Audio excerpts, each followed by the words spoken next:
CRSU online examination देने वाले students, अगर आपको प्रॉब्लम आ रही है कि your connection is not private, या फिर आपको अपना लॉगिन करने के बाद जब एग्जाम स्टार्ट होता है तो आपको अपना क्वेश्चन पेपर नहीं दिखाई देता है, या जेपीजी में जब आप फोटो खींच के अपलोड कर रहे होते हैं तो आपकी अपलोड नहीं हो पाती है, तो आप ऐसा कीजिए, आपका ये क्रोम ब्राउजर मेरे सामने खुला हुआ है, यहाँ पर 3 डॉट है, वहां पर जाइए और न्यू इनकॉग्निटो विंडो खोलिए। ये है you have gone incognito.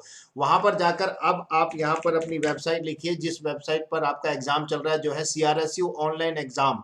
Applicant login पे जाइए और अपना यूजर आईडी, रजिस्ट्रेशन नंबर और पासवर्ड डाल के और ये कैप्चा जो यहाँ लिखा हुआ है वो डालकर लॉगिन कीजिए।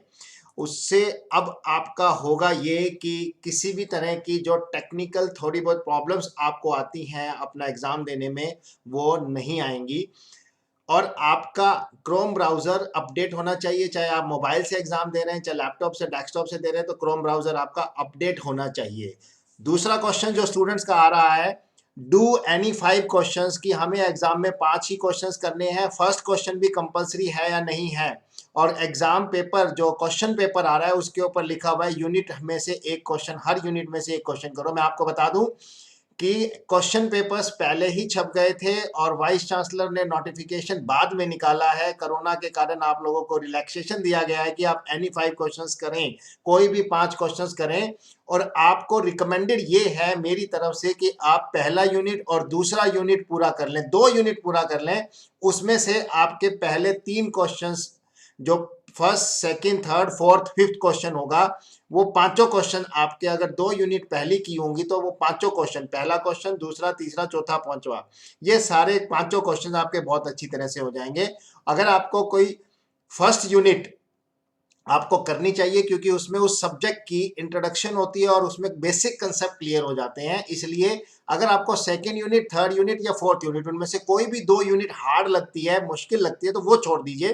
फर्स्ट यूनिट रिकमेंडेड है कि आप करें, और सेकंड यूनिट या थर्ड या फोर्थ कोई भी 2 यूनिट प्रॉपर कर लें, 5 क्वेश्चन आपके हो जाएंगे। मॉक टेस्ट जिस स्टूडेंट ने अभी तक नहीं देखा है वो देख लें कि आपका कैमरा नहीं चल रहा है तो वहां पे उस कैमरे को अलाउ करना जरूरी है। अगर आपने अभी तक कैमरा अलाउ नहीं किया है तो करिए। अगर आप फ्रंट कैमरे से पेपर दे रहे हैं और 3 घंटे बाद आप शीट अपलोड करना चाहते हैं तो आपका बैक कैमरा ऑन हो जाएगा, फ्रंट कैमरा ऑफ हो जाएगा, तो वो कर सकते हैं, मगर 3 घंटे के बाद। दूसरा क्वेश्चन जो स्टूडेंट पूछ रहे हैं, मैं आपको बता दूं, आपको एग्जामिनेशंस के दौरान कोई भी नोटिफिकेशन ऑन मत रखिए और कोई भी और विंडो मत खोलिएगा। विंडो को, बैक का बटन मोबाइल में मत दबाइएगा, बिल्कुल भी मत दबाइएगा बैक का बटन, और विंडो को मिनिमाइज मत कीजिएगा, कोई स्क्रीनशॉट मत लीजिएगा, दूसरी विंडो मत खोलिएगा। ये सब अनफेयर मीन्स में आ जाता है कि आप मोबाइल में गूगल सर्च कर रहे हैं, ऐसा मानता है यूनिवर्सिटी और टेक्निकल टीम।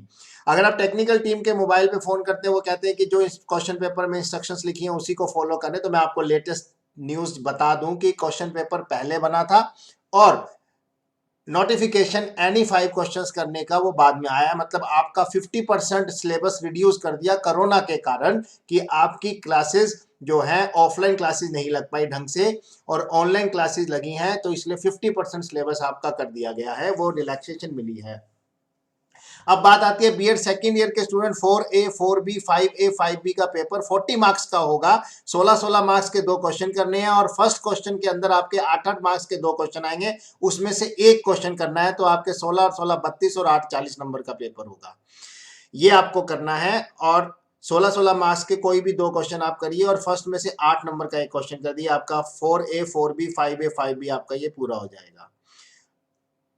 आंसर शीट, एक क्वेश्चन अटेम्प्ट करने के लिए आपको 8 शीट होती हैं।